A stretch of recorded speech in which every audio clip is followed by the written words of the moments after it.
advised we were in an executive session, if you want to put that in the notes, Tammy, for personnel reasons. And if you would stand with me, we'll do the flag. I pledge allegiance to the flag of the United States of America and to the republic for which it stands, one nation, under God, indivisible, with liberty and justice for all.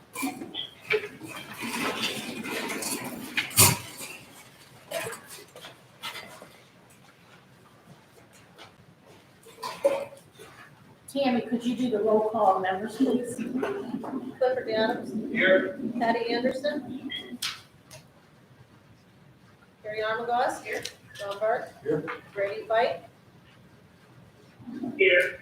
Diane Page. Here. Jeff Powell.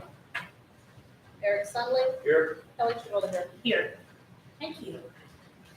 Okay, we're going to look at the minutes. Do I have someone who would like to make a motion that we could waive the reading and approve the official minutes from our January 8th and February 12th workshop meetings and the January 15th voting meeting? I'll make a motion that we waive the reading minutes from January.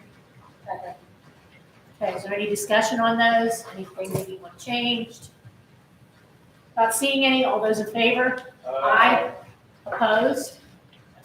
Anybody want to abstain? Motion carries. Okay, we're going to move on to public participation. I don't know that we have any this evening. Do we have any public participation? Okay, we'll move on to presentations. And our first presentation is Mr. Mark Turnley, who's going to talk about our school audit report.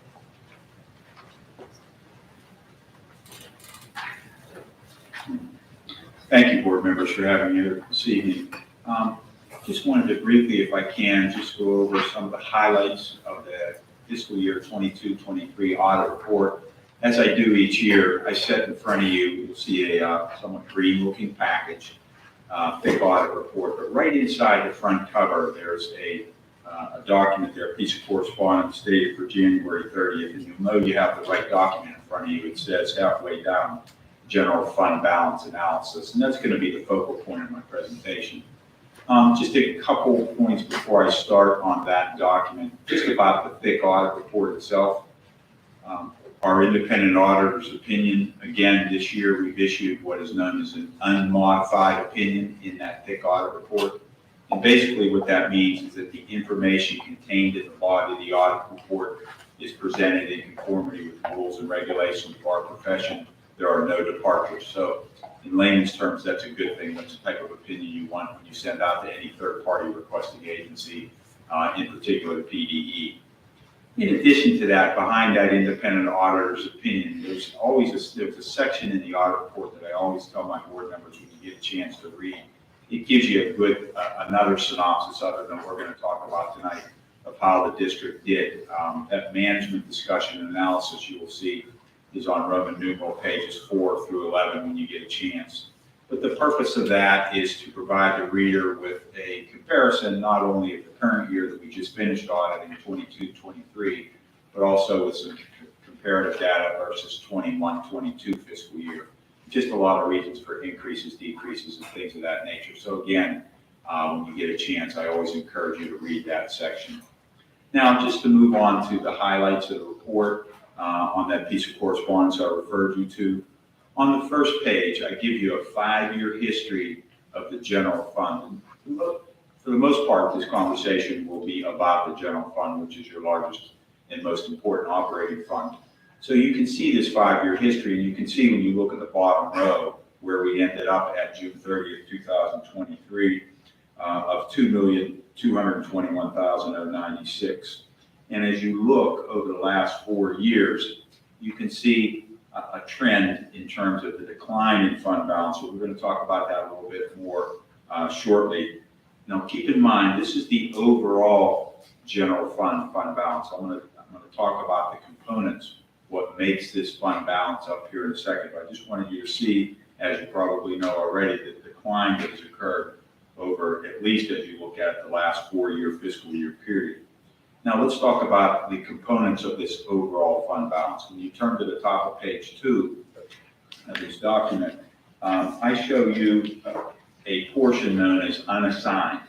What this simply means, just by that terminology, is this money, this portion of your fund balance is not earmarked for any particular purpose, not restricted.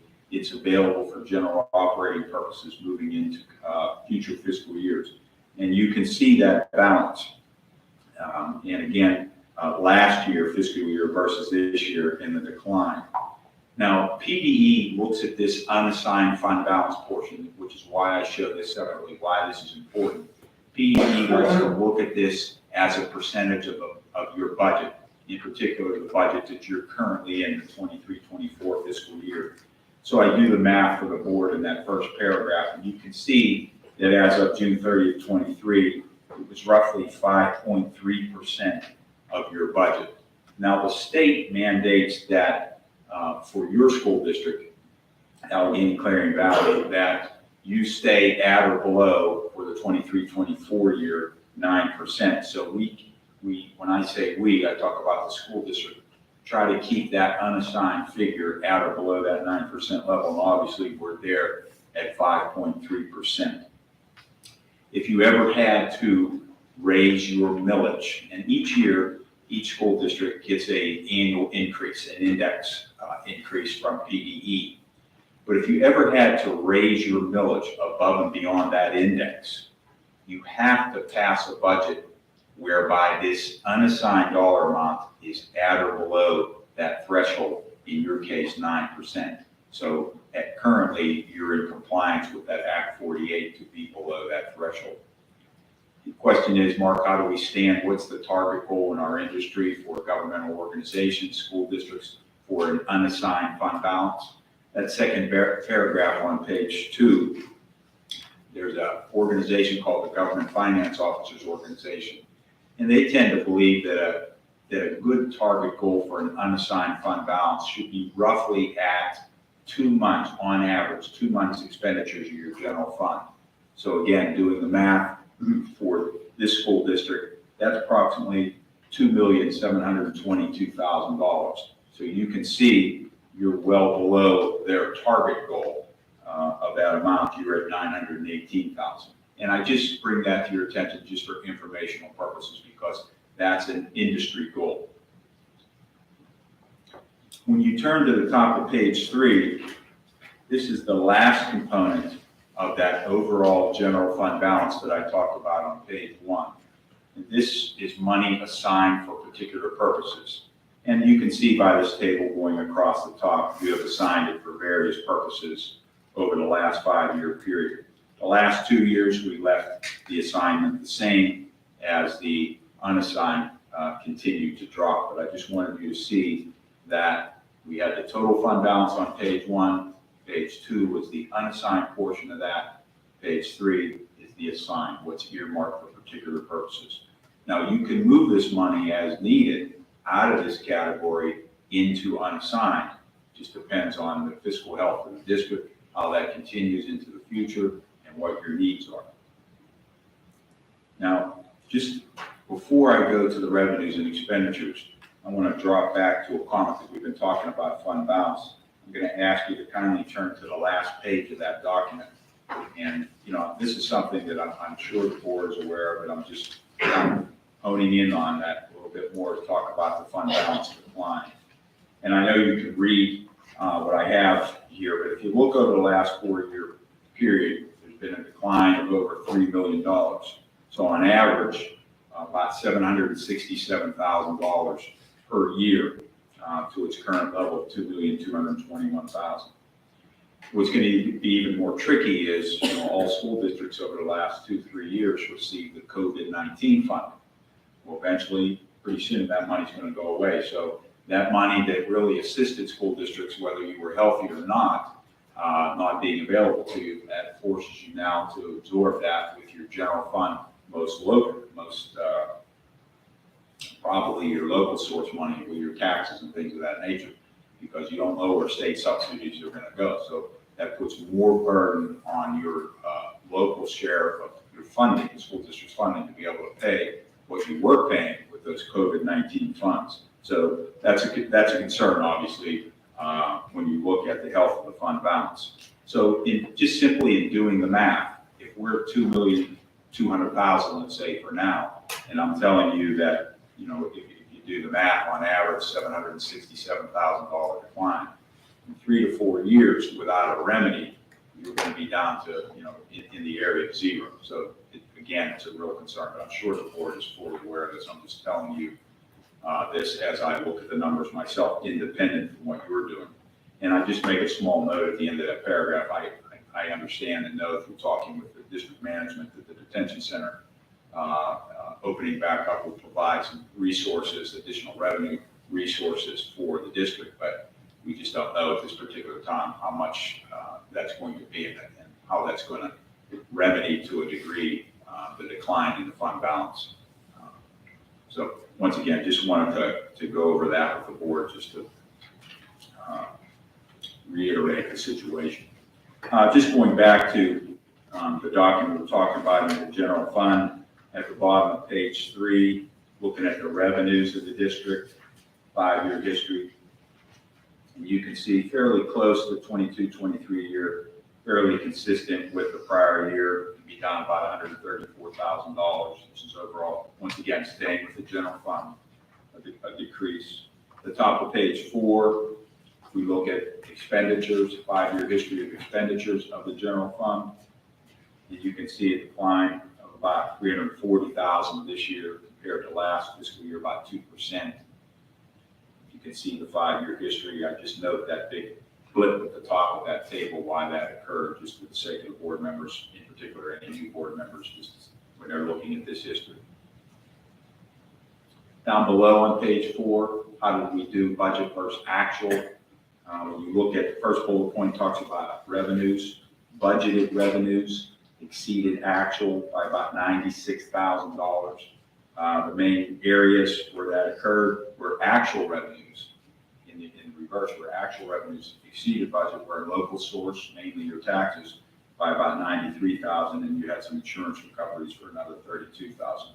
Those are areas where you exceeded budget, but on the overall, you were under budget in revenues.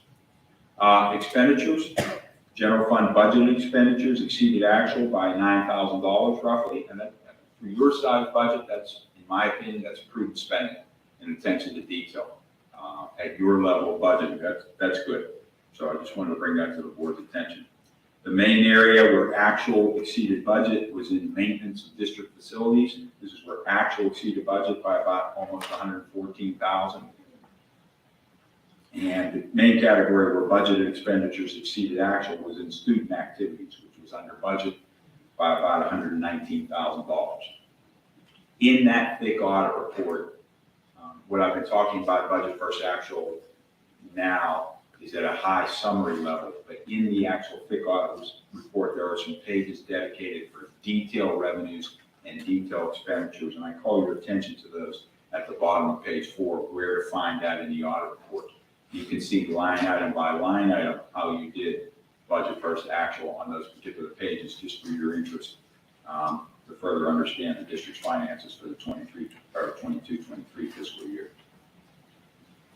Moving on to the top of page 5, overall operating results.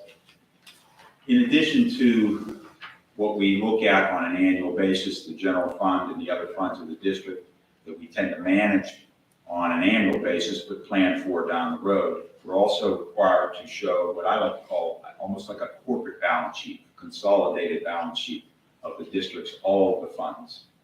And when we take that consolidated approach and we add in the fixed assets, all the buildings, infrastructure, vehicles and equipment, and we subtract off the liabilities, you see in that first column, it says net position governmental activities, almost a $9 million deficit. The main reason that is just for informational purposes, and that's something that's required to be in your audit report. Mark, you just told us we have a little over $2 million in general fund balance. Now you're saying on this corporate-wide balance sheet, so to speak, we're showing a large negative balance. The main reason for that, and I bullet point that below that table in the first bullet point, you're required to show on that corporate balance sheet your proportionate share of the PSERS liability, the retirement and other post-employment benefit liability at the state level. And for your school district, that liability was approximately $22 million at June 30th, 2023. Now, keep in mind, this is an accounting item that has to be recorded and reported this way. You know, as I tell my boards, it's not like tomorrow you have to write a check to Pieces for $22 million. It's more of an accounting issue, but it's required to be shown that way in the audit report. If you remember at the very beginning of my presentation, I said your opinion was unmodified. That meant everything was good. In order to have that unmodified opinion, you must show that liability on your consolidated, if you will, look at the finances of the district. In that table down below that, I just wanted to show you food service operations, much smaller fund at the district, but nevertheless important. If you look at the second line underneath that caption, it says food service operations. You see a line that says change in net position. That's basically saying a profit or loss for the year for the cafeteria fund.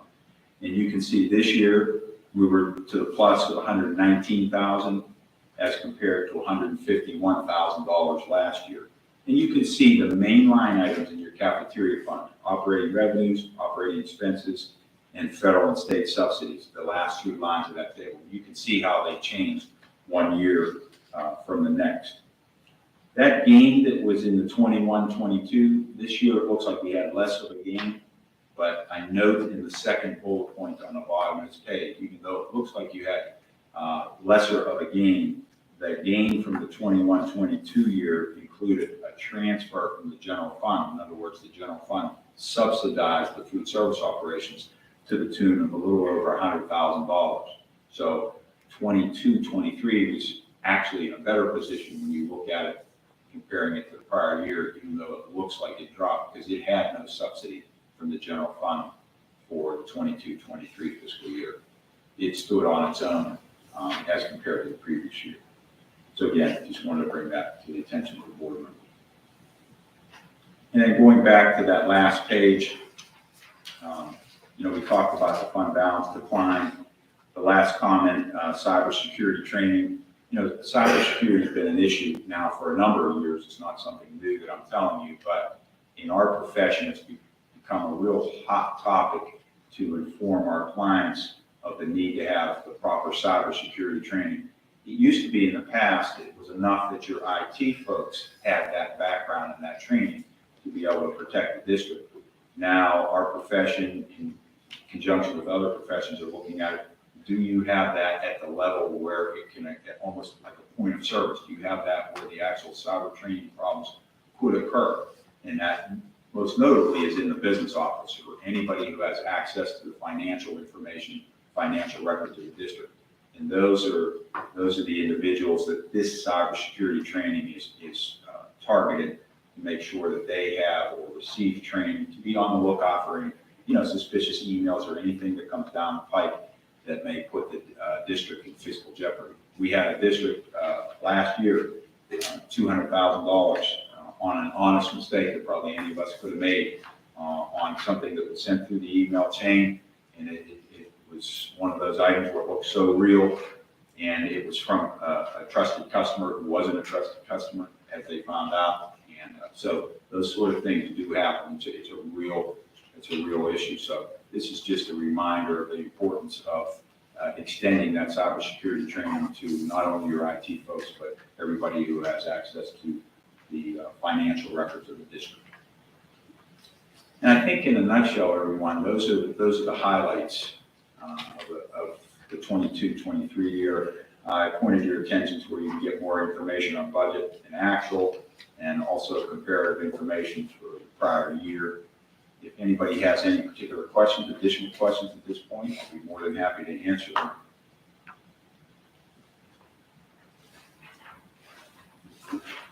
And as always, when you get into the report or you have questions, and I know your management team has kept you in a loop all along about where the district's finances are, what the alternatives are, the remedies hopefully are. And I've talked with your superintendent, your business manager, about those issues and some constraints that you have. But if you have any additional questions for me in particular, once you get a chance to review the report in detail, please don't hesitate to either through the superintendent's office or the business manager to contact me, or I'd be happy to come back to a future meeting to go over any issues that you might have. Any questions? Okay, thank you. Okay, thank you. Thank you, everyone. Thank you.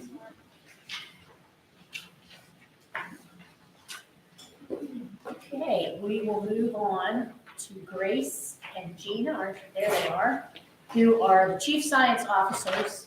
And they're gonna talk to us about an action plan that supports STEM education here at the district.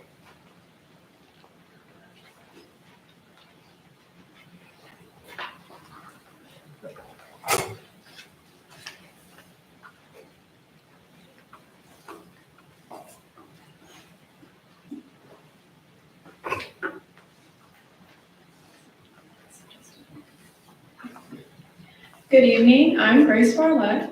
And I'm Gina Rhodes. And we serve as the Chief Science Officers, or CSOs, at the Allegheny Clearing Valley High School. As CSO officers, our mission is to promote STEM education within our school. At the beginning of the school year, our peers selected us to serve as Chief Science Officers for our school.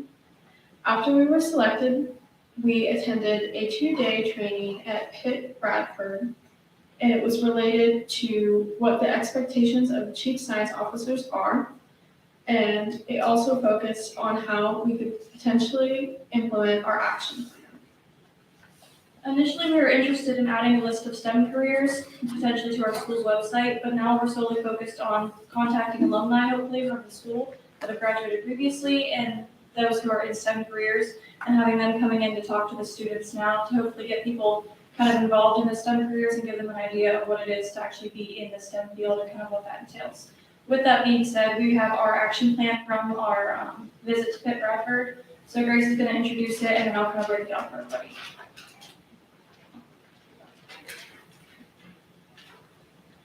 So while we were at Pitt Bradford and attending our training, we were able to create our action plan.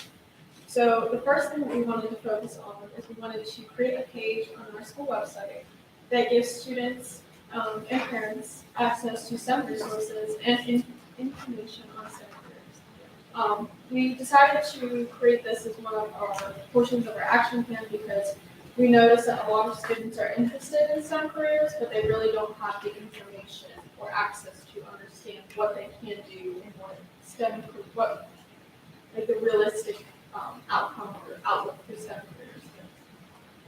The second portion that we decided to include in our action plan was contacting local STEM professionals. And these are even for job shadowing opportunities, potentially having presentations at the high school, and then also potentially serving as mentors or point of contact.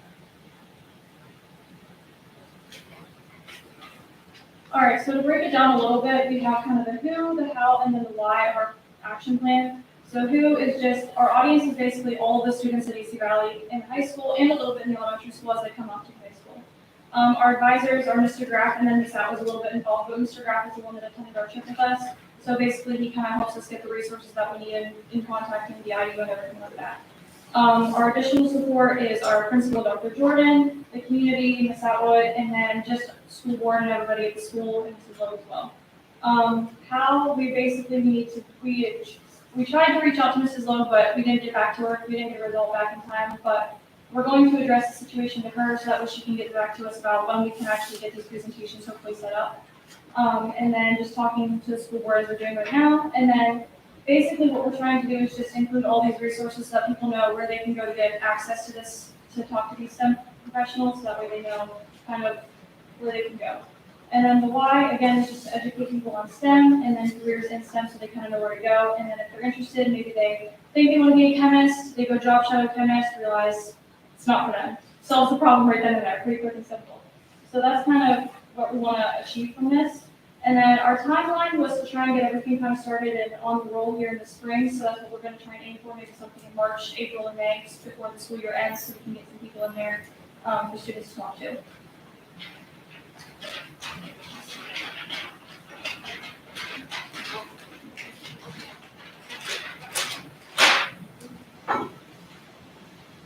So some of the ideas that we have about people who could come in are based in agriculture, mechanics, heavy equipment operators, graphic designer, CAD, electricians, environmental science, wildlife specialists, welding, business analysts, and et cetera. So basically our game plan is kind of to contact some alumni and people that we know that have either graduated from here or are in contact with maybe some teachers or even students, and just reach out to people and see if there are companies are willing to come in and talk to the students, whether it's like a 10-minute presentation, 10 period, or maybe a one-on-one sit down in Mrs. Lowe's office so students can come and talk to them. But basically that's the goal.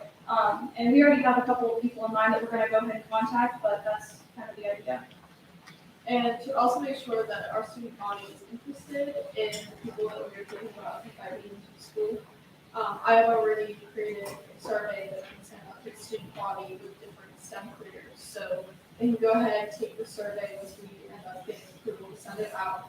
And then based on that information, we know, what profession or what individual we need to invite first, just to make sure that we are acknowledging what the students are interested in as we send out careers opportunities. And then kind of our last point is with this, it's going to be kind of an opportunity for students to get the job shadowing opportunities that they need in order to graduate for graduation project requirements. So this is an easier way for them to get some hours that's a little more actual focused on what they want to do. So it's not just like pointless, hey, I need hours, what can I do to get hours? It's actually something based on their career that's going to benefit them in the long run. So that's kind of the goal of that as well. All right, I think that's pretty much it, but Presentation, does anyone have any questions? Are you going to tie that in with, are we doing the career fair this year? Are you doing the career fair this year? No. No, okay. this is kind of like a substitute for it, I guess. So since that was kind of a big, maybe almost like a hassle for it to come on, this is a little bit more simpler and maybe easier to come handle. Good job. Thank you. Okay, last but not least, we're going to have Mr. Trevor Howell talk about his position as a math coach and he's working on, and I'm assuming you're using this? Okay, so I'm going to move.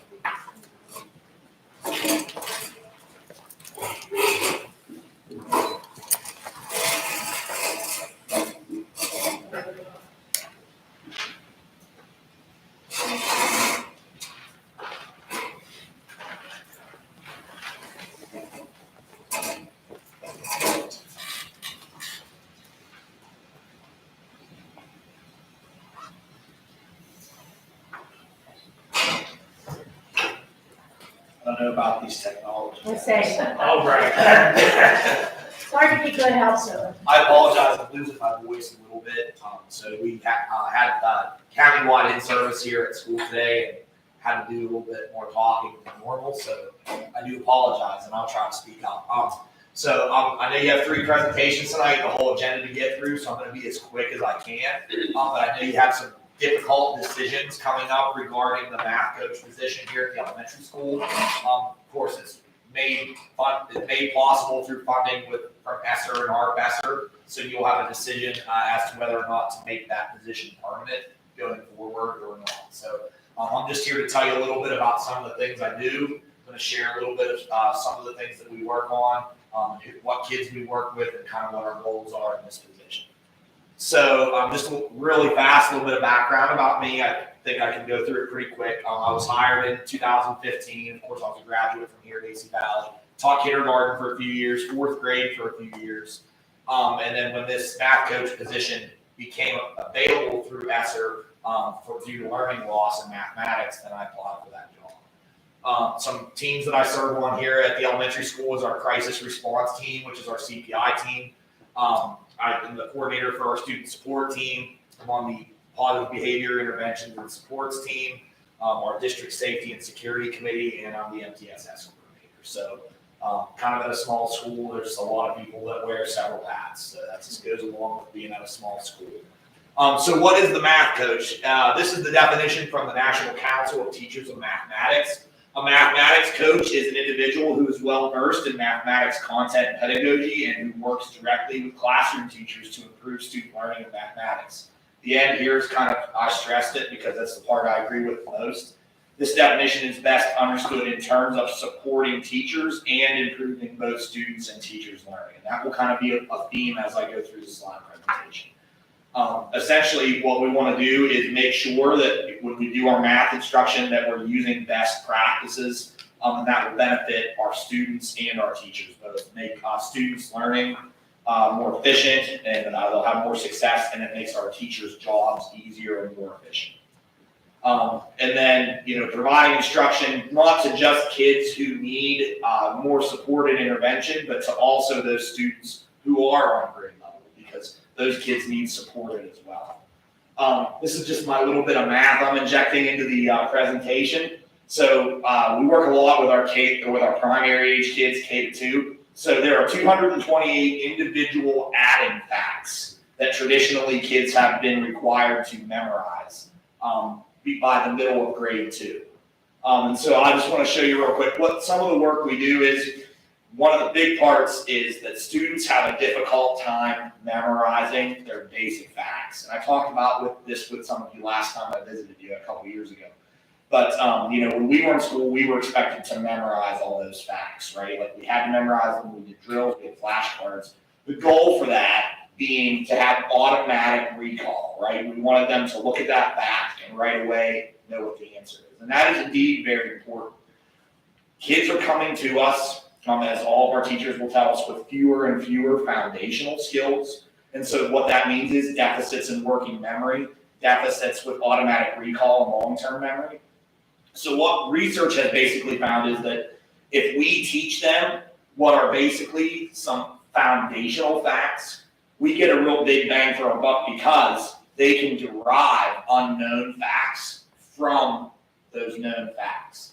And so you'll kind of see what I mean here in a second. So when kids are in kindergarten, these grade facts, they learn those because they learn their sums up to 5. They learn about adding 0 within 10.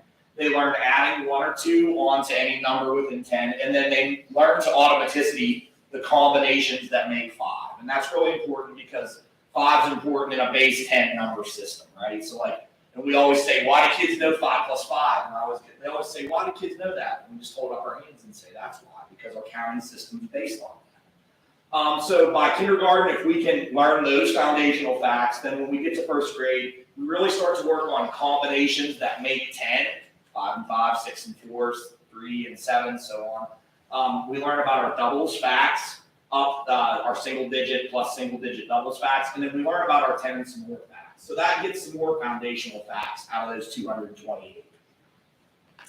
Then what researchers found out is if kids learn what we talked about up to this point really well, if they know their doubles, they can use properties of operations to then be able to reason out the answers to other facts. For example, a kid doesn't have to memorize 5 plus 6 is 11 if they know that 5 plus 5 is 10, right?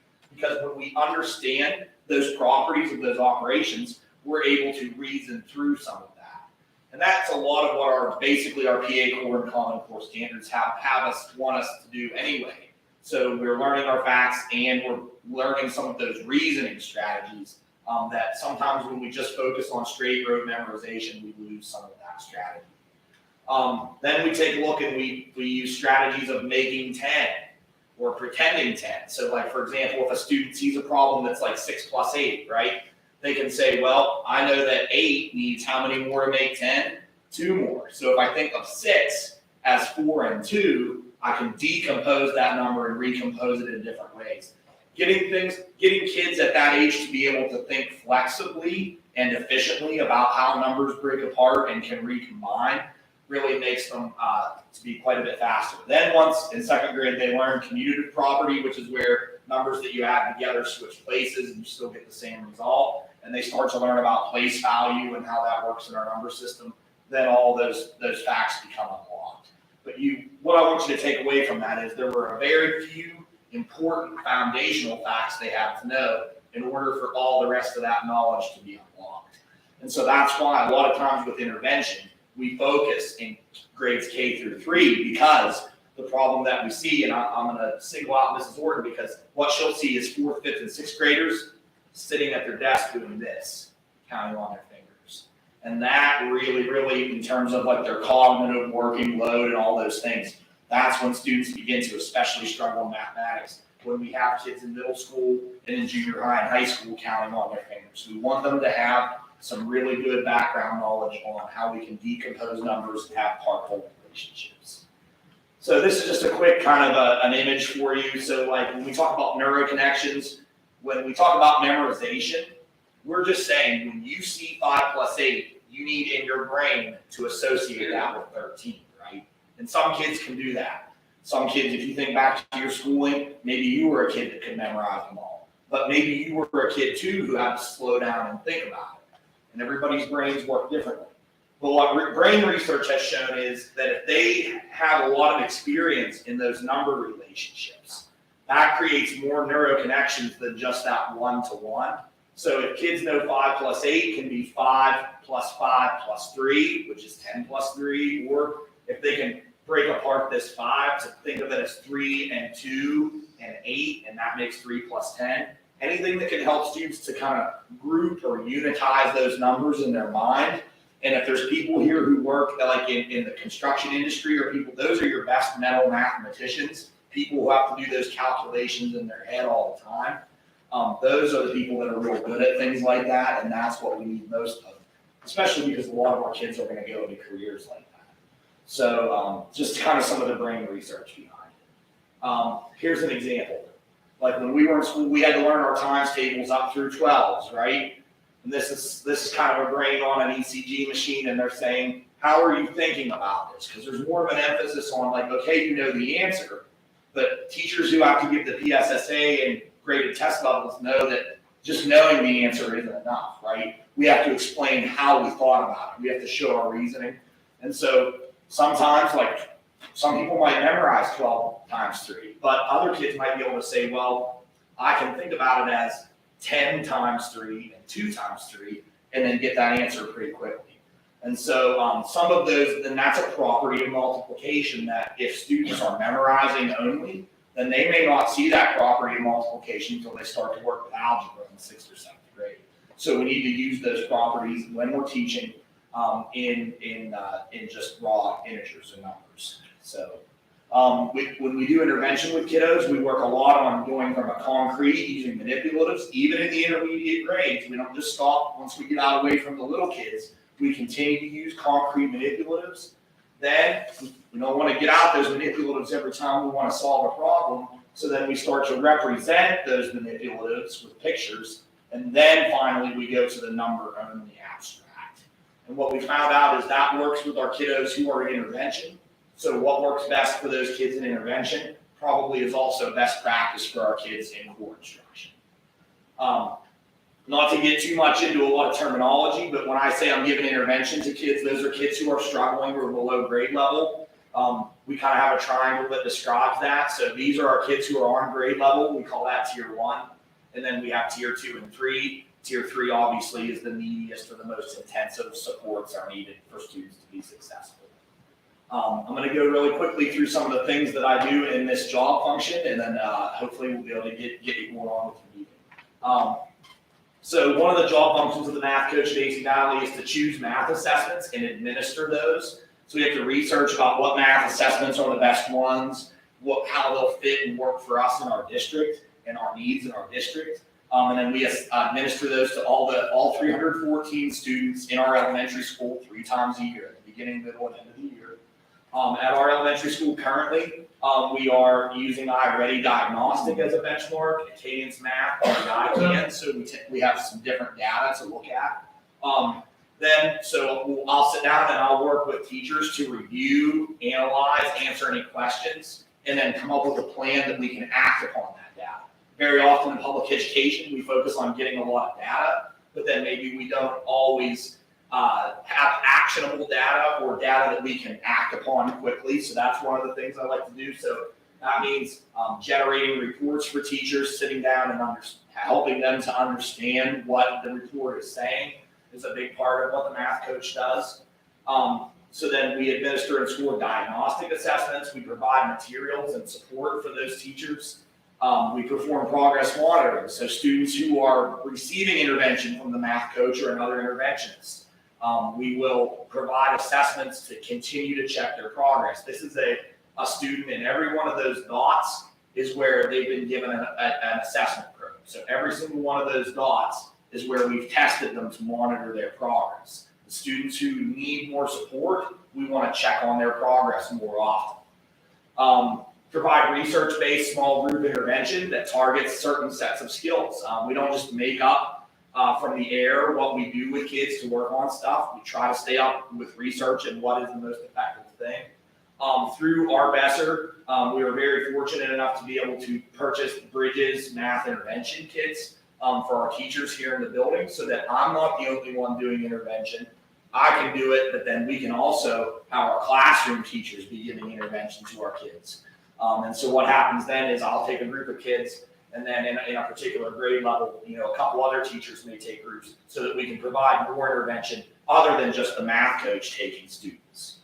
So that's been something that's been, I thank Dr. McDivitt and Andrea and Carrie Longo, our federal programs person, for helping us get that stuff. Because, when you get those one-time shots of money from ESSER and ARP and all those things, these are things that aren't going to go away when that goes away. These are things that are going to stay, materials that are going to stay in the district for years and stay in teachers' hands for a long time after ESSER's gone. So that's been a great thing.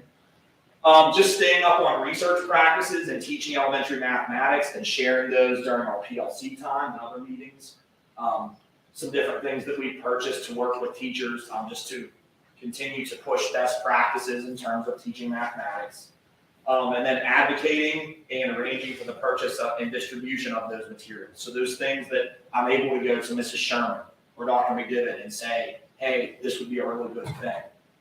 Just kind of stepping outside and saying those are some good things we can get. And we've been able to get some really nice things thanks to our admin team. So thank you for that. Just really quick, what my daily schedule looks like. So the areas in green, those are half-hour increments of targeted intervention in each grade level. So that means I'm seeing anywhere from 6 to 10 kids in each grade level, providing targeted intervention in all 7 grade levels here in our building. So you can see that. And then this is the part that I have most liked, especially this year, is the fact that I'm able to get into the classrooms and do core support with our teachers and work alongside. And of course, doing the intervention is extremely rewarding, but getting in and helping those classroom teachers, especially in grade levels where we have a little bit bigger class sizes, and helping them logistically teach math, and making their job easier has been really beneficial. So what that ends up coming to is about 210 minutes per day providing targeted intervention, and 120 minutes a day doing core support with our classroom teachers, and then that little bit of time that's left over doing data stuff and MTSS stuff. And then what that comes to is for the targeted intervention, working with about 45 students per day. The core support, where I'm able to go in and help all kids, working with an additional 43 students per day. So I see about 88 students per day in the elementary school. So that's been really good, and thanks to Mrs. Sherman and others for helping to make that possible through our building schedule. The MTSS coordinator, I won't go about that long, but that was a role that was added this year. We have an MTSS initiative in our building as a result of some reports that we got back, and we're going to do MTSS in our building. And essentially what it is, without getting into a big long definition, is how do we allocate our resources and time to maximize student success. So like we have all these tools, we have these positions, how do we best use them to get the best out? That's essentially what we do. So where are we taking the manpower and the resources, and where are we putting them to work? So we do a lot of things in those roles. But one of the things that we're working right now on in MTSS is aligning our curriculum. Of course, in times past, we've had curriculum directors at the district. A lot of districts have done away with those types of administration positions. And so what ends up, those responsibilities don't go away. They don't disappear into thin air. What is having to happen is that those responsibilities are being absorbed by teams of teachers working together. So where we had those type of support admin positions in the past, now we have teachers trying to work and do some of those things. A little bit of data for you. This is our PSSA data in grades 3 through 6. Those are our tested grades in the elementary building. This first year is 2020 and 2021. That's like the year when we just started to come back from COVID, right?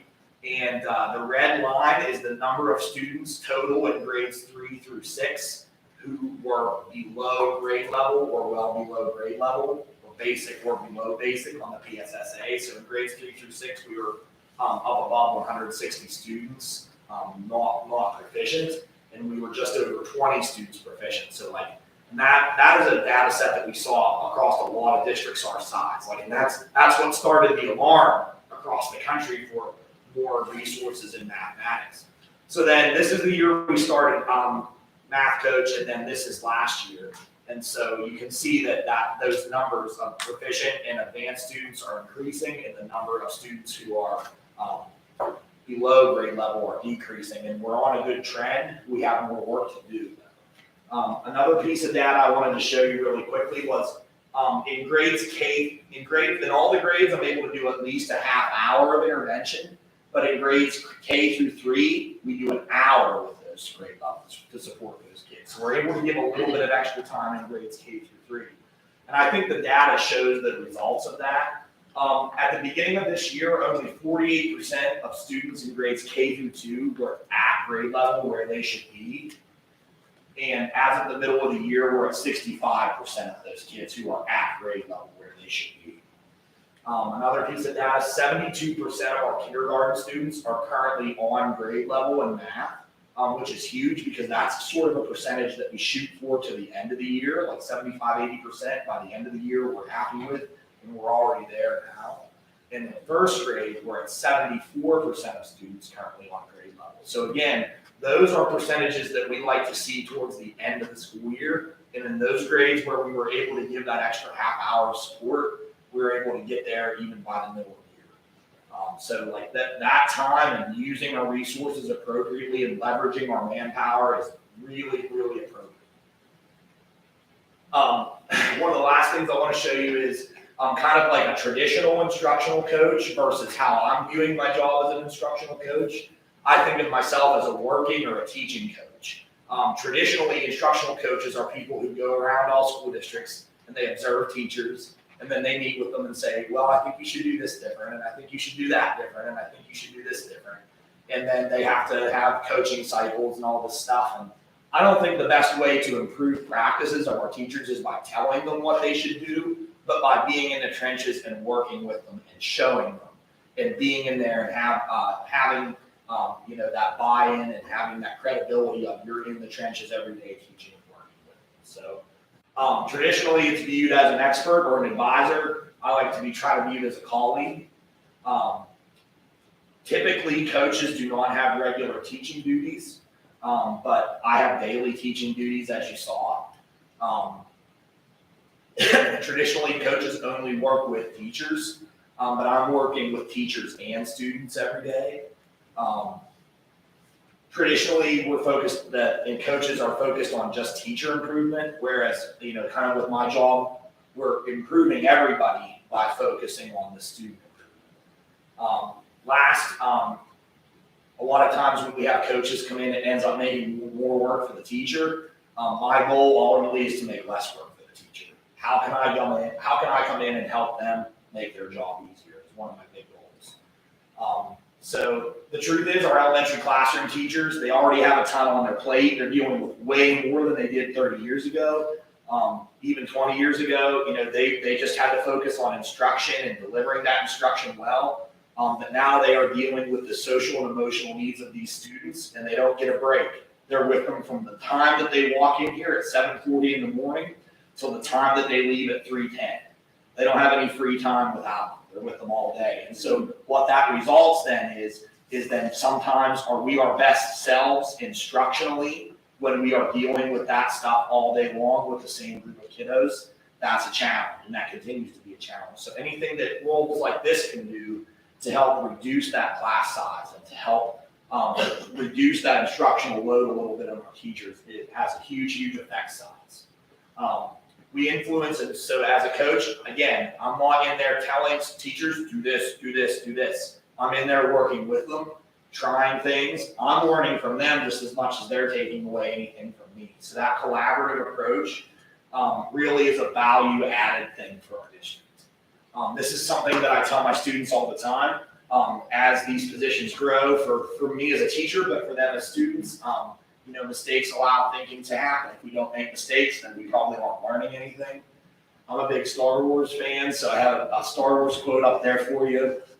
Pass on what you've learned, strength and mastery, but weakness, folly, and failure also. And so that's what we try, because we have so many students who, get down on themselves and aren't feeling like they're good at math. And so we say, hey, listen, if you're not struggling sometimes, that means you're not learning. So to try to normalize kids feeling okay with failing is a big part of that fight that we have.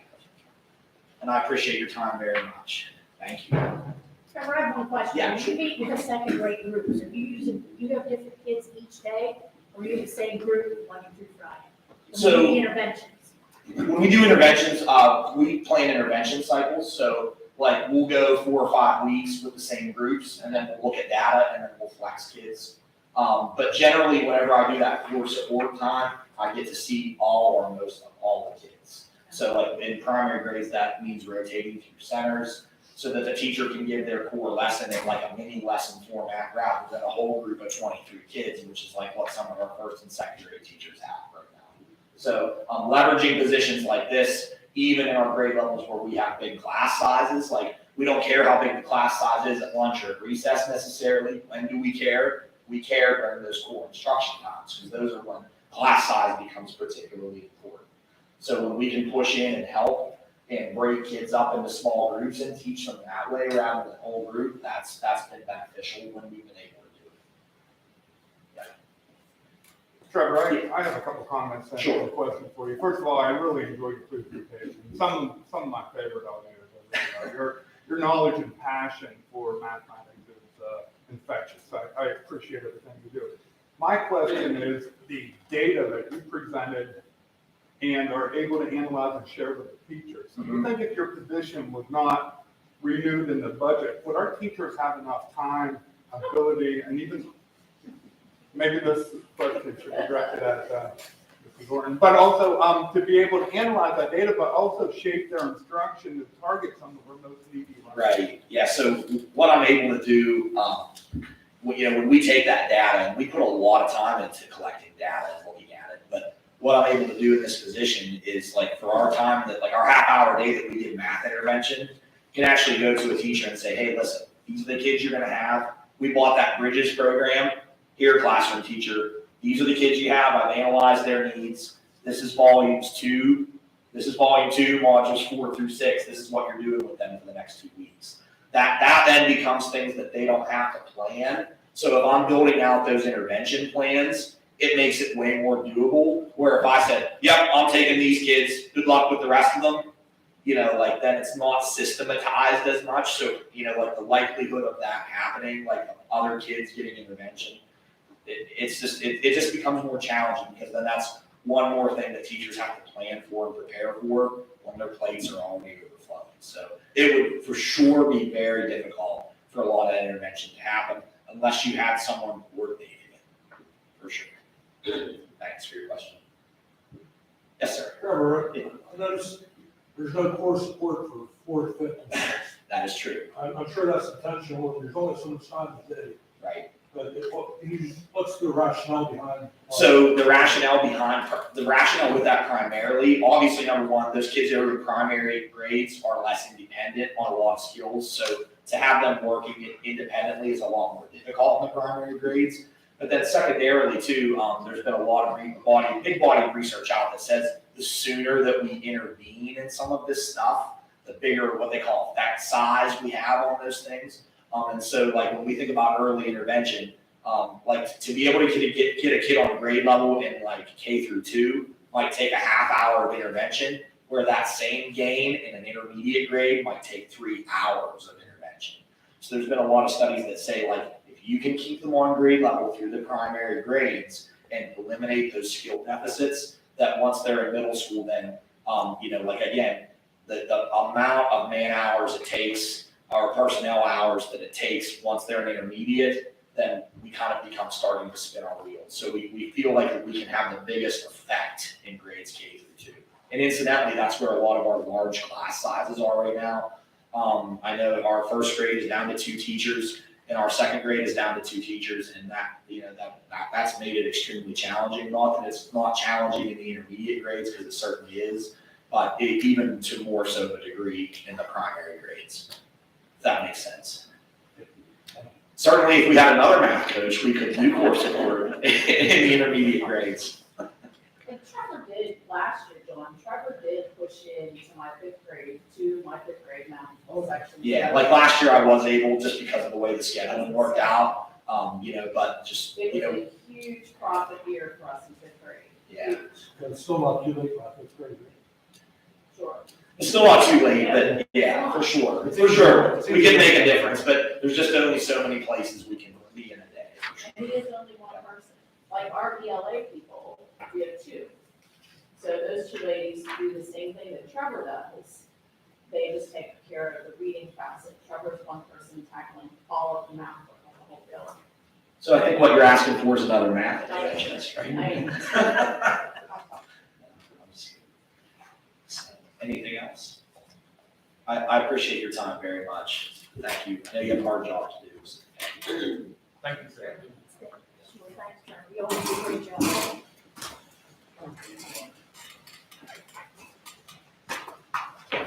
Okay, we will move on to board concerns, and I'd just like to start by saying publicly thank you to the board members for keeping us, my family, some meals after surgery. Tearing up is off, so thank you all. It was greatly appreciated. They were excellent. In fact, we went and got some for Eric's dad, so he now has some. Yeah, so thank you. Do we have any other board concerns? Okay, we'll move on to the consent agenda. Are there any items on the consent agenda that you would like removed to be voted on separately rather than as a whole?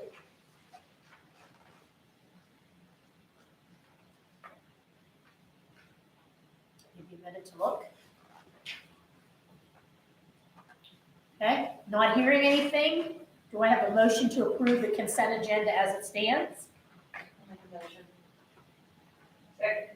Okay, are there any items you'd like to have discussion on before we vote?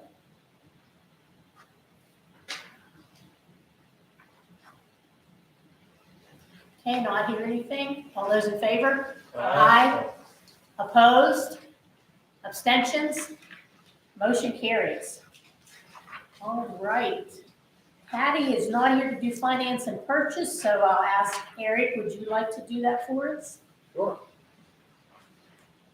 Finance and purchase, point A, approval and authorization to pay bills for January, February 2024. So And you can group those. We usually group A through E. I will group A through E then. That sounds great. So moved. Moved and seconded. Any discussion? Okay, all those in favor? Aye. Opposed? Abstentions? Motion carries. Point F, cafeteria report. I wanted to let you all know, because of the snow days and the 2 hour delays that we had in January, I did have to submit a new SVP and NSLP application, and it was approved. And then I'll do another one of those applications again in March when we make sure what snow days we're going to make up. I have to make sure that each day that we serve breakfast and we serve lunch matches up with our school calendar from the beginning of the year. And anytime that changes, you have to redo the application and turn it back in so that the dates and the number of days line up. We had our second quarter superstar lunch on February 2nd, and it was a lot of fun. And I did a Super Bowl celebration luncheon the following Friday, but it was fun to do just a little sneak peek of that menu with their peers and have them walk by the table and look and ask how they got that. So it was a superstar lunch and how you go about getting one of those. And then the following Friday, then we have the Super Bowl celebration and the kids wear their jerseys in. We did pizza, wings, soft pretzels, cheese and tortilla chips with black bean salsa. And we weren't sure how the black bean was gonna go, but they really liked it. So it was fun to give them something a little out of their wheelhouse to try. We're trying to find something that we can do each month to follow, whether it be St. Patrick's Day or Easter, or what the holiday might be in there, to sneak something in that they usually look at a little funny and try just because it's with a bunch of other fun foods. I'm still waiting on the final output from our admin review from PVE. And looking at that, I really think it'll be by the end of March, or I'm hoping it'll be done by the end of March on their end. But on the 16th of January, I received notification that I had my 5-year USDA agency compliance review coming, and that they would be here on January 24th. And I'd not owned one of those before either, so we'll pay an extended. But she did send an email with everything that she required. She came in, I had all the paperwork, invoices, everything that she needed in a file for that. She was here maybe 10 minutes, went through the file, checked everything, and she was in and out with no findings or anything. So that went really smooth, and I was very excited. But I did attach to my notes a summary of that agency report. So that's all I have for this month.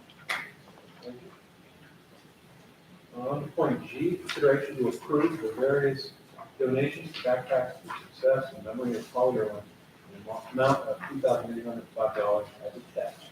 So, Moved and seconded. Any discussion? All those in favor? Aye. Opposed? Abstentions? Motion carries. H, consideration to approve the donation for the health and well-being of elementary students from the United Way of Clarion County in the amount of $1,000 as attached. So, Moved and seconded. Any discussion? All those in favor? Aye. Opposed? Abstentions? Motion carries. Consideration to approve the annual donation in the amount of $600 to the Foxburg Free Library as attached. So, Moved and seconded. Any discussion? This is something we've done for a number of years to support them, so. All those in favor? Aye. Opposed? Abstentions? Motion carries. J, consideration to approve the E-rate application process for Category 2 funding for the 2024-2025 school year as attached. So moved. Moved and seconded. Any discussion? All those in favor? Aye. Opposed? Abstentions? Motion carries. Okay, consideration to approve the memorandum of agreement between Dr. Andrew J. Pushpak at Penn West University and Allegheny Clarion Valley School District in the amount of $1,400 for school board training as attached. So moved. Moved and seconded. Any discussion? If we approve, I have a date suggestion for March. I don't remember what he said. I'll give that to you guys and make sure it's going to work. But we'll pick a date that we can all meet. Here? Yeah, he's coming here. It'll be a 2-hour presentation. Anything else on that? All those in favor? Aye. Opposed? Abstentions? Motion carries. Point L, consideration to approve accepting as presented by Mark C. Kearney, CPA, the single audit for the year ending on June 30, 2023. So moved. Moved and seconded. Any discussion? Okay, all those in favor? Aye. Opposed? Abstentions? Motion carries. All right, Carrie, I'm going to jump over to you. You usually do our personnel, if you wouldn't mind. Letter A, consideration to approve the request from employee number 371 for paid maternity leave with the date due August 2024, utilizing all emergency sick and personal days. Once the emergency sick and personal days are exhausted, requesting to use FN1A if needed at the beginning of the 24-25 school year. So Moved and seconded. Any discussion? All those in favor? Aye. Opposed? Abstentions? Motion carries. Letter B, consideration to approve advertising for a primary level elementary teacher for a long-term substitute position beginning April 1st, 2024, for the remainder of the 2023-24 school year. So moved. Second. Moved and seconded. Any discussion? All those in favor? Aye. Opposed? Abstentions? Motion carries. Letter C, consideration to approve accepting the letter of resignation as federal program coordinator from Carrie Longo dated February 6, 2024 is attached. So moved. Second. Moved and seconded. Any discussion? Guess our next challenge is going to be to figure out how we want to fill that position. I know we have a board member who thought or requested that, or we think about whether we want to open that to the district to see if there's anybody interested in the district. So we could advertise it. I'm not sure how well somebody's teaching full-time is, but I think that's part of the reason why Carrie's giving it up, because it's just so much work to do when you have a full-time schedule. But that's something we need to think about, if, how we want to fill that position. Any other discussion on that? Yeah, I have some discussion on that. I'd like to advertise in-house in this position, and see if we have any interested, employees right now that could be qualified to take on that workload. Okay, thank you. That's what we were just talking about, Brady. Fantastic, yeah, no, I'd definitely like to see it advertised in-house and then go from there. I would agree with Brady. Okay, so do we want to add a motion then that we're gonna advertise that in-house? Sure. Okay, so we'll add that, Carrie, afterwards. Well, I was gonna say, I'll make that motion if you want. Well, we have to approve this one first. Right, I get it. Sorry. Okay. All those in favor? Aye. Opposed? Abstention? Motion carries. All right, so we'll insert 3A here. Consideration to approve advertising for in-house for a federal program coordinator. So moved. Second. Okay, moved and seconded. Any discussion? Okay, all those in favor? Aye. Right. Opposed? Abstention? Okay, motion carries. Letter D, consideration to approve accepting the letter of resignation as Big Room Supervisor from Stacy Redding, effective Monday, February 12th, 2024, as attached. So moved. Second. Moved and seconded. Any discussion? All those in favor? Aye. Opposed? Abstentions? Motion carries. Letter E, consideration to approve an advertising for a weight room supervisor. So moved. Second. Moved and seconded. Any discussion? All those in favor? Opposed? Abstentions? Motion carries. Letter F, consideration to approve correcting the supplemental salary amount of pay for Jacob D. Hart, elementary boys basketball coach, hired at the November 20th, 2023 vote meeting to $439. So moved. Second. Moved and seconded. Just background on that. The initial salary was listed as the total, and that's usually split between the two positions. So that's why we're making the correction, which has been the past practice for a number of years, so. All those in favor? Aye. Opposed? Abstentions? Motion carries. Letter G, consideration to retroactively approve hiring Valerie Snyder as a temporary assistant junior high boys basketball coach beginning December 18th, 2023 through January 17th, 2024 at a supplemental salary of $483.96. So moved. Second. Moved and seconded. Any discussion? All those in favor? Aye. Opposed? Abstentions? Motion carries. Letter H, consideration to approve prorated supplemental salary amount of pay for Ian Runyon, assistant junior high boys basketball coach, hired at the January 15th, 2024 voting meeting, beginning January 17th, 2024 through the end of the 23-24 season to $1,037.04. So moved. Second. Moved and seconded. Any discussion? All those in favor? Aye. Opposed? Abstentions? Motion carries. Letter I, consideration to approve hiring Wilson Wingard on receipt of all appropriate documentation as head volleyball coach at a supplemental salary of $2,194. So moved. Second. Moved and seconded. Any discussion? All those in favor? Aye. Opposed? Abstentions? Motion carries. Consideration to approve hiring Megan Bachelor on receipt of all appropriate documentation as head junior high volleyball coach at a supplemental salary of $878. So moved. Second. Okay, moved and seconded. Any discussion? Okay, all those in favor? Aye. Opposed? Abstentions? Motion carries. Letter K, consideration to approve hiring Leanne Carr as a part-time 3-hour per day cafeteria worker at the hourly rate of $16.54 per hour. The 60 60 workday probationary period has been completed and all required documentation is currently on file in the district office. So moved. Second. Moved and seconded, any discussion? All those in favor? Aye. Opposed? Abstentions? Motion carries. Letter L, consideration to approve advertising for a permanent full-time school nurse. So moved. Second. Moved and seconded. Anything you want to add to that, Dr. McKibben? No, just the people that applied for the long-term temporary full-time position, do not have to reapply.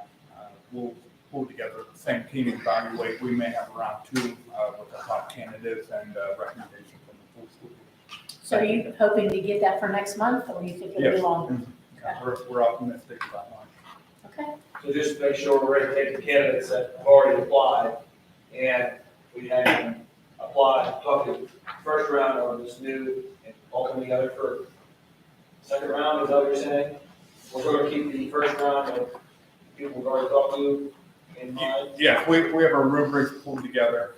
We went through 1 round of interviews, and then depending on the new candidate pool, will dictate whether we have a round 2 with every, top couple candidates or one of them. It'd be nice if we have maybe. We have some, Go ahead, Brady. we have some really good applicants outside, and I think the common theme throughout the entire interview with everybody was they were afraid of applying for the part-time position and not being hired for the full-time position, leaving their current full-time job, which I can definitely understand that. So in posting this in the full-time position, we're hoping that we can, get some of those really good candidates that we had interviewed to come back and bring them on full-time to the district. A very retirement employee at some point. So anybody new that applies will have the same interview that the first people did, and then you're gonna look at all those together and probably pick 3. Yeah. Usually narrow it down, and then anybody, we have a board interview with everybody, so. We said, maybe have a meeting in the evening, so more people can be there. Interview, yeah, second Yes. round for sure. Okay, all those in favor? Aye. Opposed? Abstentions? Motion carries. And finally, the letter M, consideration to approve the Allegheny County Valley School District sick leave donation plan as attached. So moved. Second. Moved and seconded, any discussion? All those in favor? Aye. Opposed? Abstentions? Motion carries. Thank you, Carrie. John, would you like to do instructional services? All those report? Well, Trevor's presentation was the big bulk of my report, and I want to just comment on Trevor's presentation.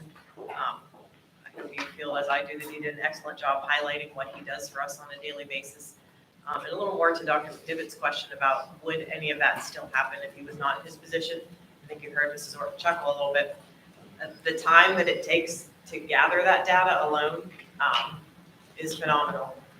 And I can remember as a teacher, we had an assistant principal who was very data oriented, and he was constantly giving us data from all of the tests that we did, but he just did that, he gave it to us.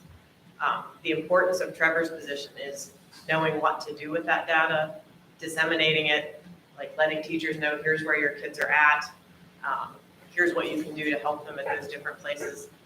So I think that is the most valuable piece. We can gather data out the wazoo, and we have plenty of diagnostic vehicles to do that, but it's that piece that he can take it and then help the teachers see what to do. And as Anita said, we have 2 reading specialists who do the same thing for us ELA-wise.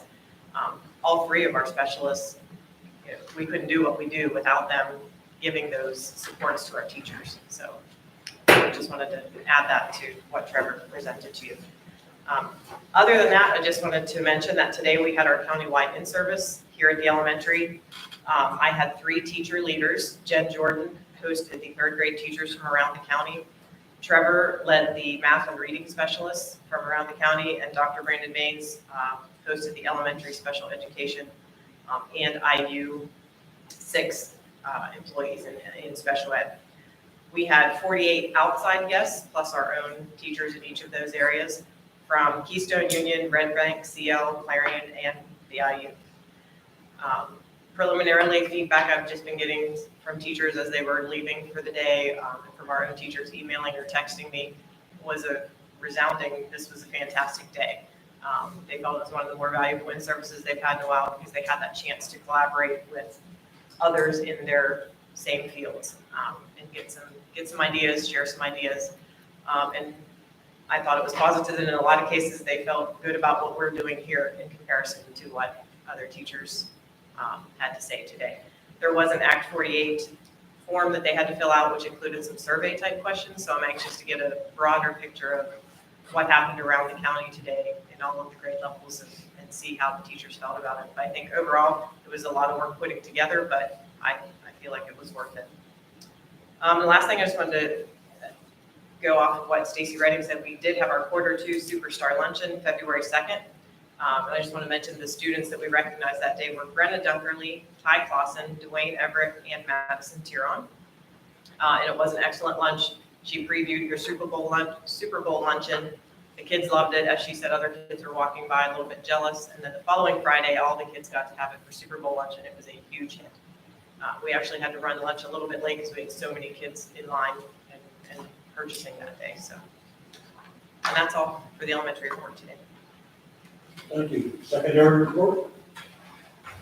I'd like to piggyback off that discussion also about Trevor and just say, you know, at the high school, as Lori described, the former administrator that collected data, that's me at the high school. I collect a lot of data. It wasn't you guys.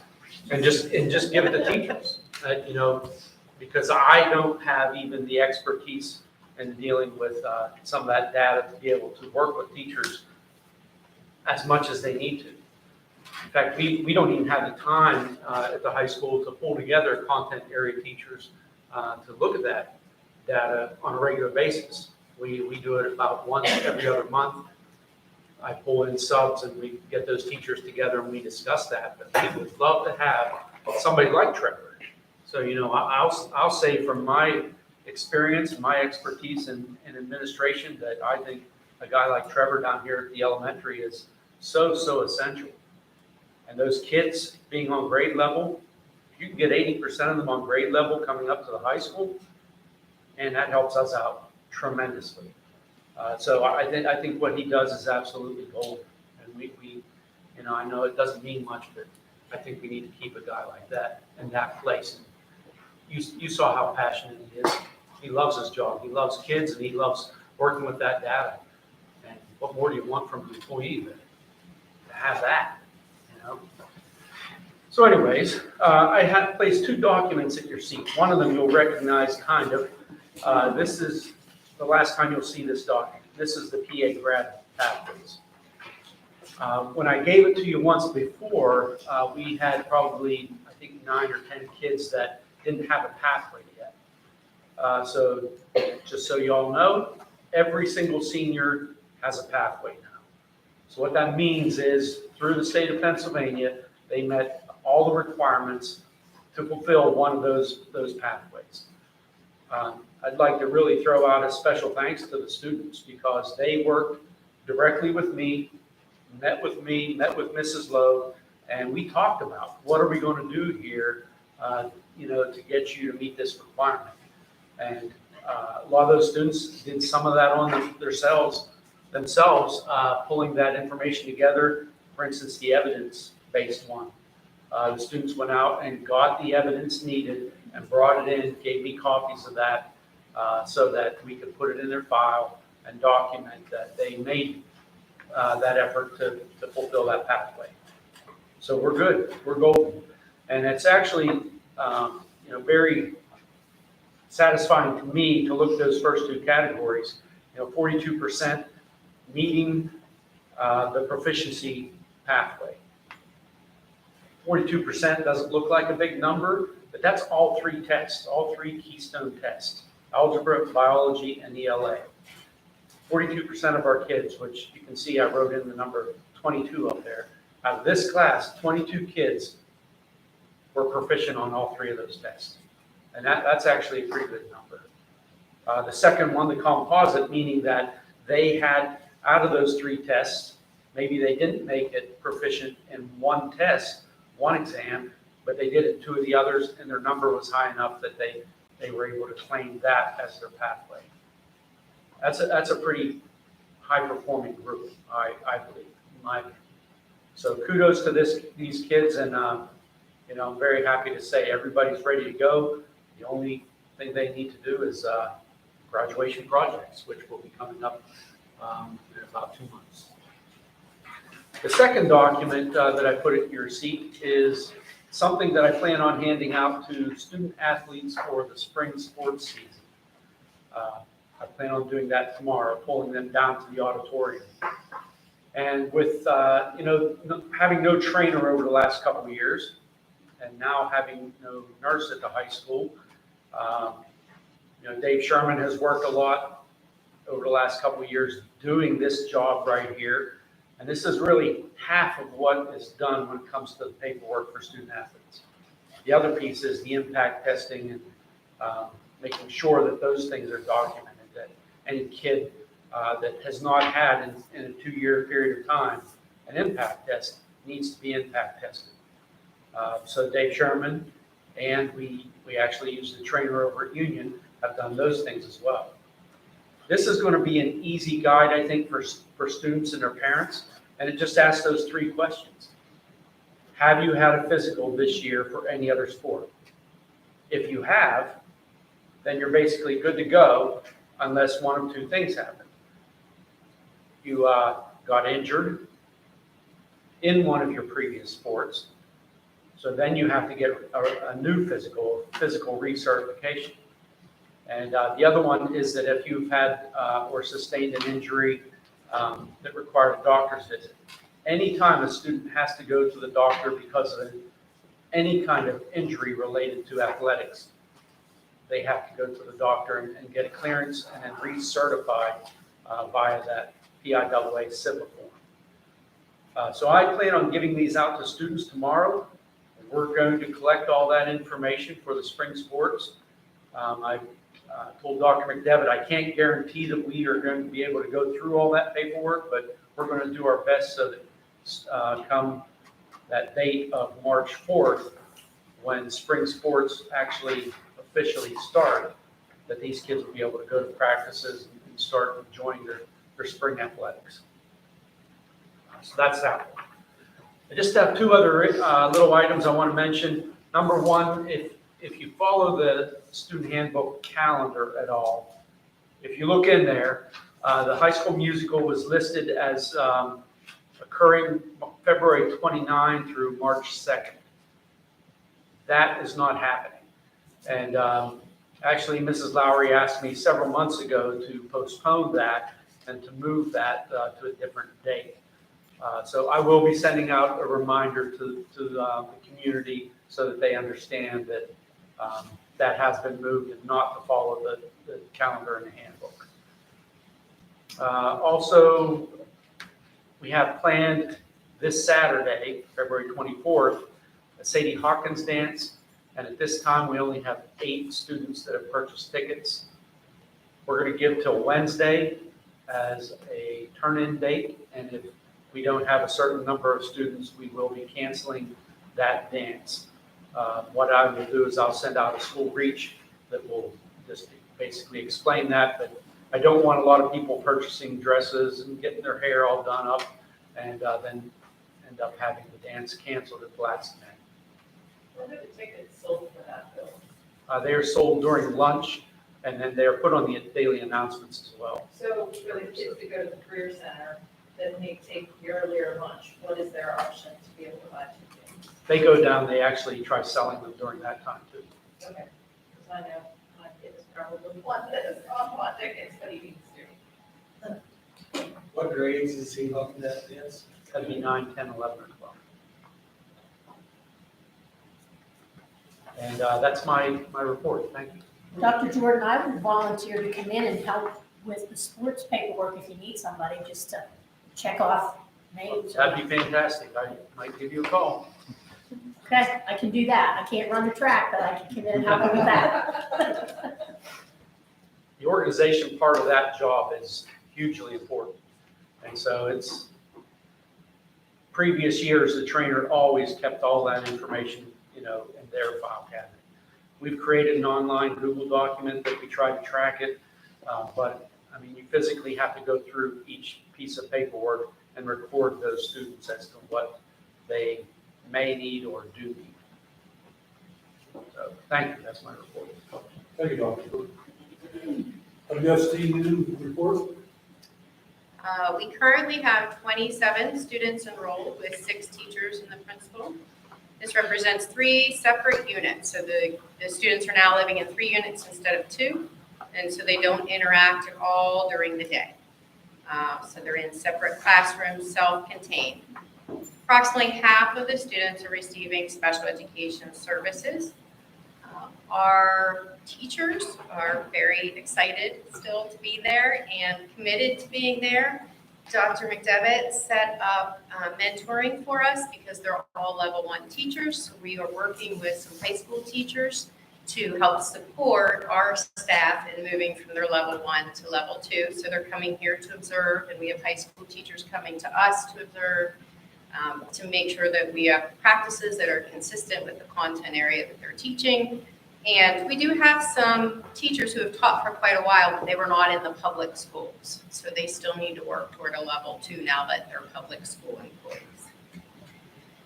The primary goal of the program continues to be to cohesively align between rite of passage and the school district to provide the best possible services.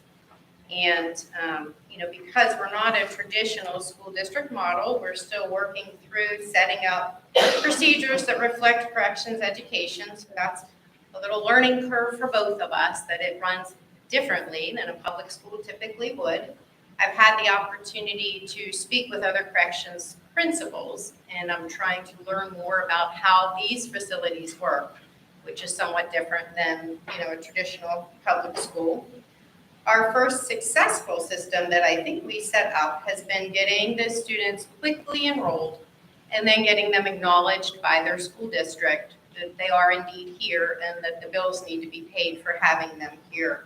So to date, we've received $54,000 for tuition that we have billed to this point, which happened more quickly than I even expected. So I'm glad that those pieces of the system have been put into place.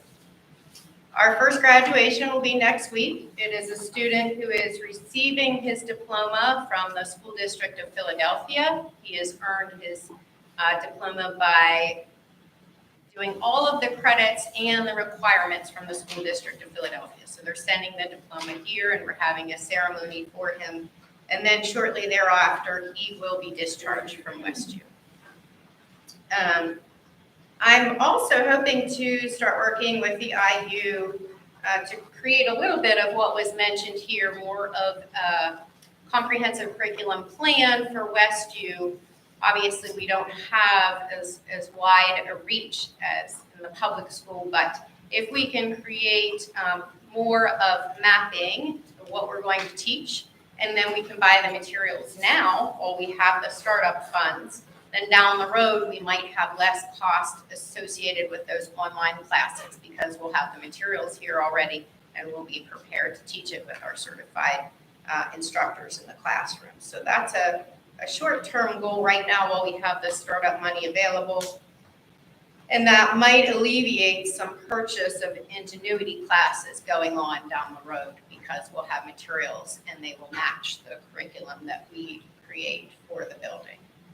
And then just a last reminder that our open house was moved to April 3rd. So everyone is invited to attend the open house that was rescheduled to April 3rd. Okay, thank you.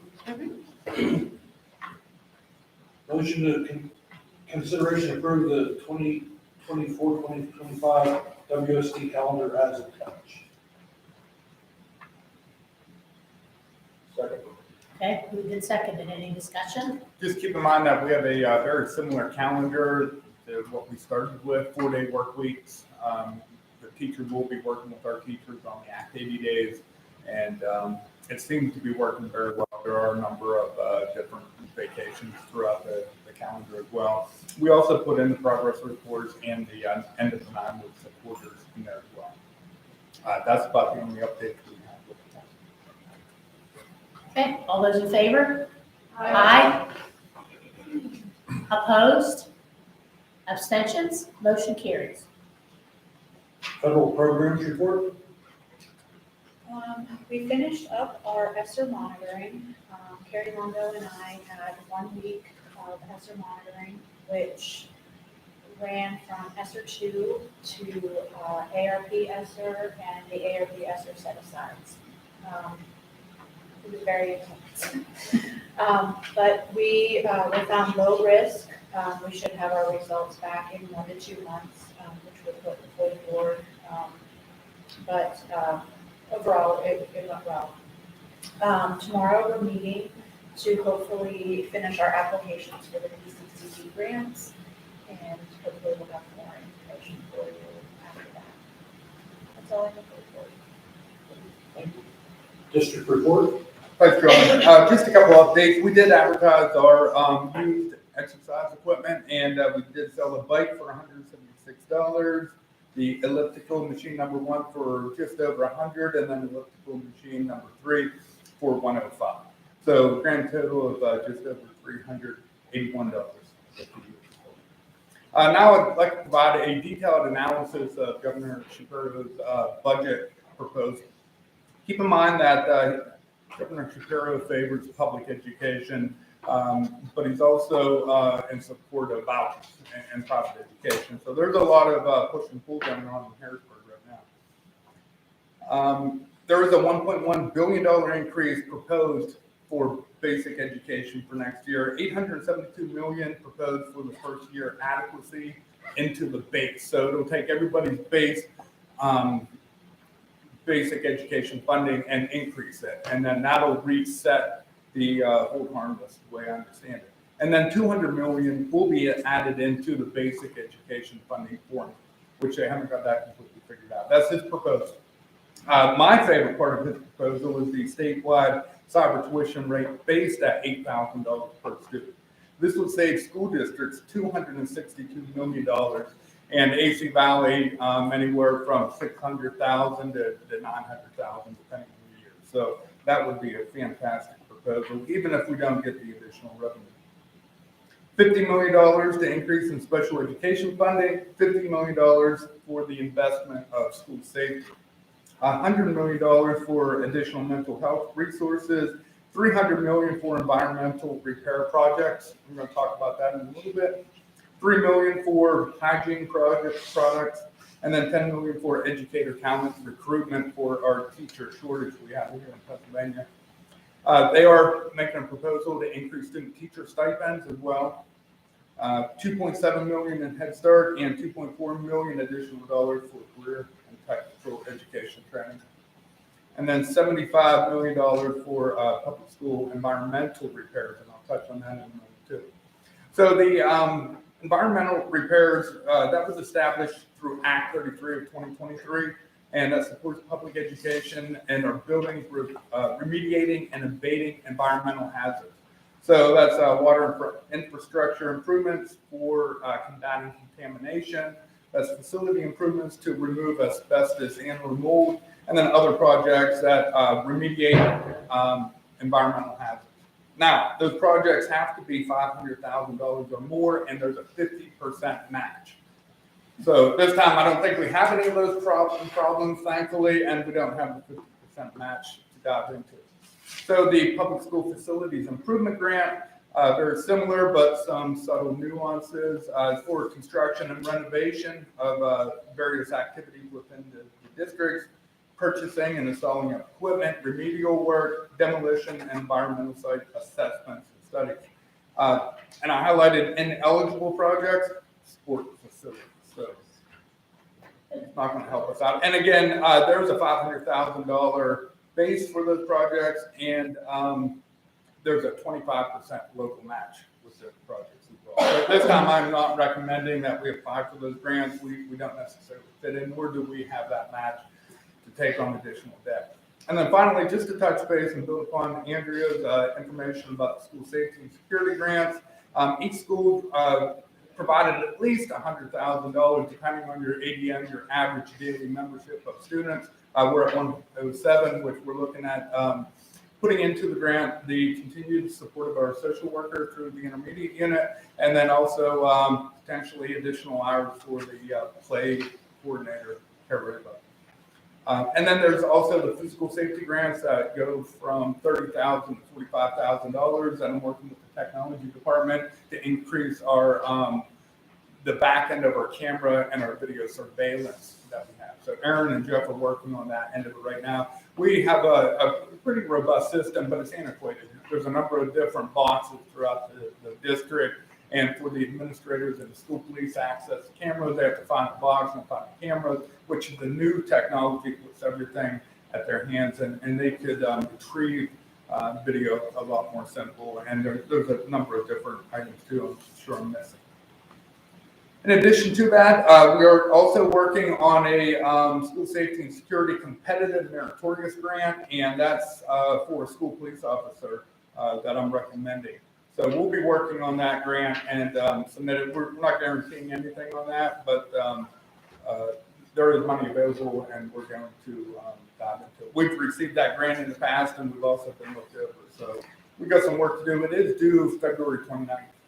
Of those things. And John, that concludes my report for now. Thank you.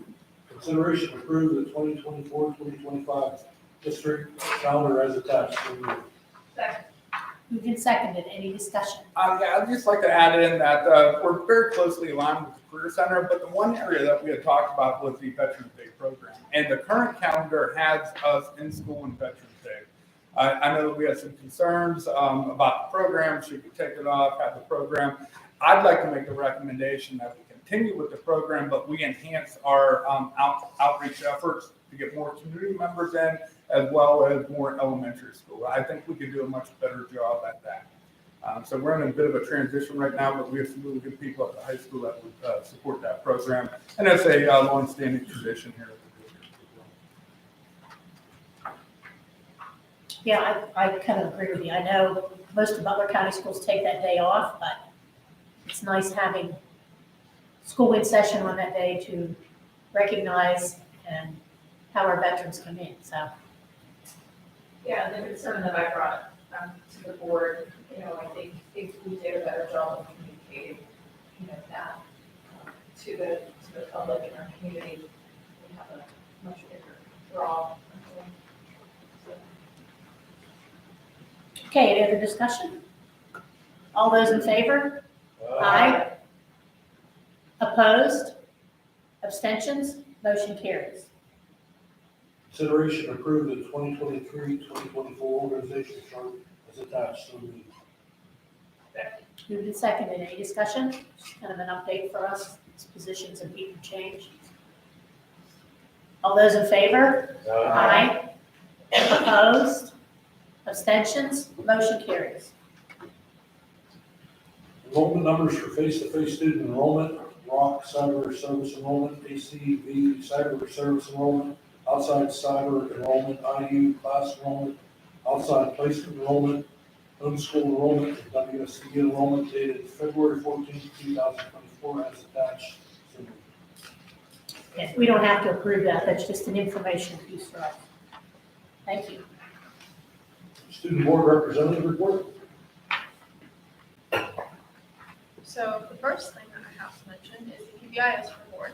So last Friday, students in grades 7 through 12 did not have any disciplinary referrals during the second grading period. Were able to participate in the PBIS-sponsored field trip to Avalanche and Nathan. There were many students that enjoyed the trip, and I believe there were approximately 80 students that were able to go, and a lot of the students were in 7th grade. As for athletics, the AC Valley Union competitive cheer team did a great job at the state cheer competition.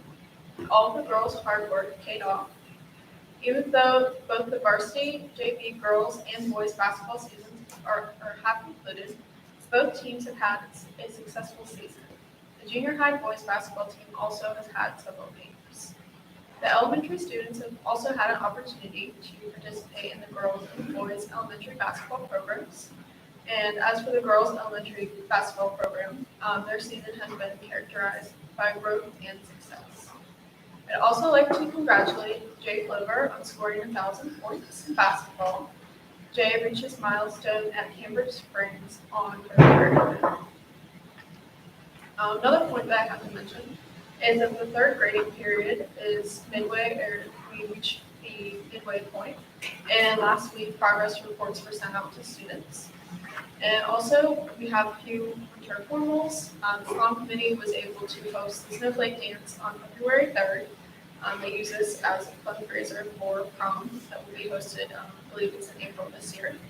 And then student council is also planning on hosting the savings dance on February 24th, but like Dr. Jordan said, they will see until Wednesday, so they have not participation. So that concludes my report. Thank you. School police report. Thank you, Dad.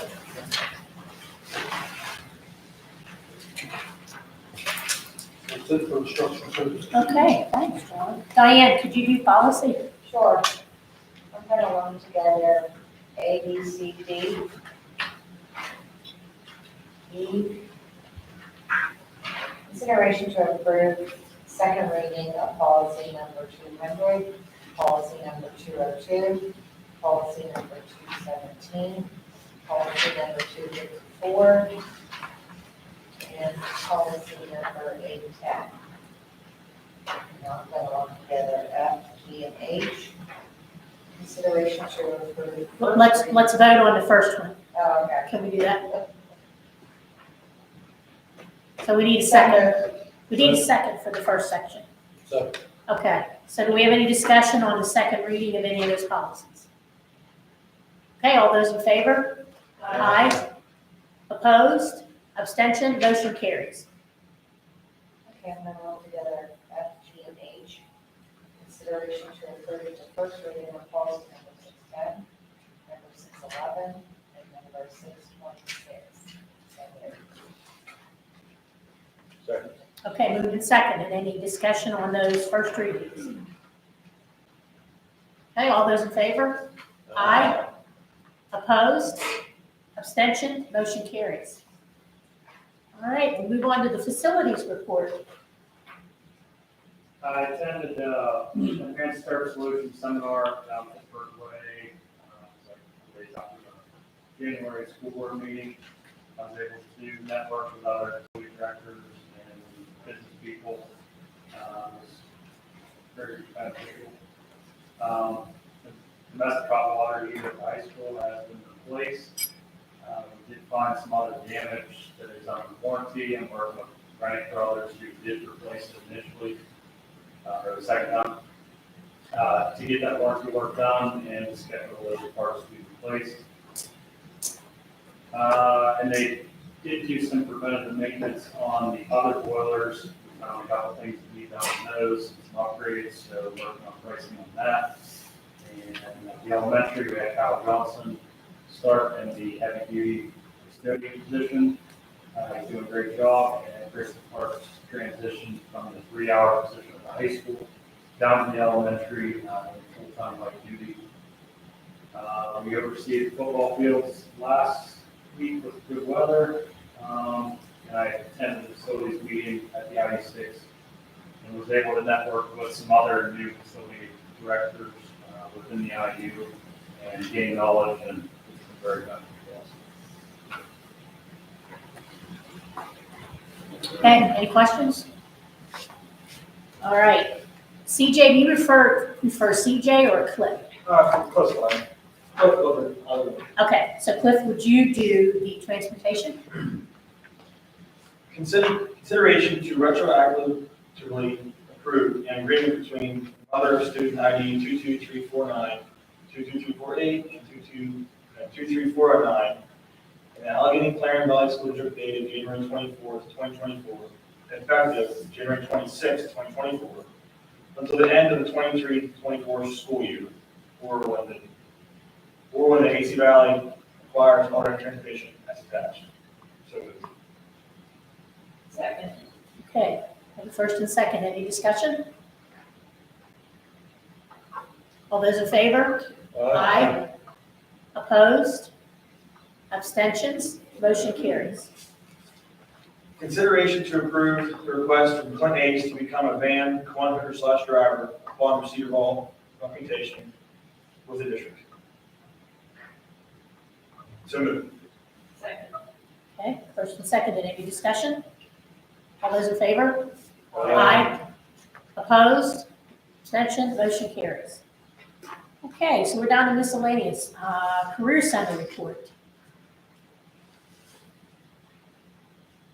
Brady's not here, so is there anything you want to add? Yeah, we just had a couple of presentations because their roof is in need of upgrades. So we heard from Tremco and another company as far as different solutions. We're working with the GOC to potentially dive into that project in the future. That's about the big items that we had talked about. Okay, Carrie, do we have an IU report? Do not, I wasn't able to make the January meeting, but our February meeting is on Wednesday. Okay. All right, thank you. Any correspondence we need to be aware of? Yeah, that's what I was digging out, Kelly. I'm going to pass this around. There's some information, pictures, and varsity letters from Wilmington High School, and that came in from Larry Hoover. It was sent in from Elizabethtown just to share it with the district. So we could pass that around and get put up. I'll let you go that way. Pretty neat walk down memory lane here. Cool. Okay, we have not had a technology committee meeting. And that's probably something I believe we'll do in May. I don't think there's any need before that. So we'll probably plan for our next meeting in May. How about the athletic committee? Has there been a meeting? No, we did not hold one. Okay. I know we're having one with Union in May. I know I have the date on my calendar. Okay, how about finance committee? We met and talked to Mark about, we reviewed the audit before this meeting here. We didn't have a whole lot of discussion outside of what Mark presented. Okay. Any old business? New business, I did look up the date that I talked with the presenter would be March 21st. That's a Thursday night from 6 to 8. If you would check the calendars and let me know if that works, and if not, we'll work at trying to get a different date that everybody's available. That's, I think, a Thursday night. So I'll try and email everybody this week or tomorrow, and you can let me know if that is an open date for you in your schedule. And anything else under new business? I was just gonna say congratulations to James and his wife Ashley on their new addition. Oh, congratulations. Boy or girl? Another boy. Another boy. Congratulations. Anything else? Okay. Do I have a motion to adjourn? I'll make that motion. Thank you. Moved and seconded. All those in favor? Aye.